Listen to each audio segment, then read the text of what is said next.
खुदा ने इतना दिया जिसका कोई हिसाब नहीं। खुदा ने इतना दिया जिसका कोई हिसाब नहीं। और छोटी सी बस्ती में रहते हैं, किसी चीज का कभी घमंड किया नहीं। और हालात जो भी हो मैं रुकूंगा नहीं, कि हालात जो भी हो मैं रुकूंगा नहीं। अगर गिरा तो गिर कर उठ जाऊंगा, पर किसी के सामने झुकूंगा नहीं।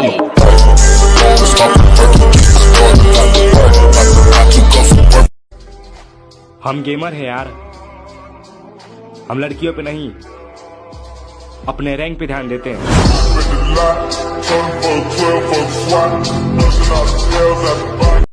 We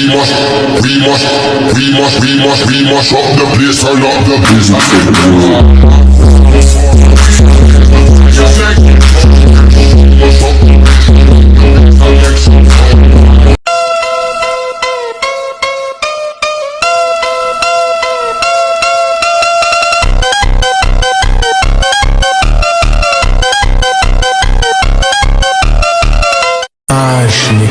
पता नहीं वो कहाँ पे, लेकिन अभी वो रात में ही होगा।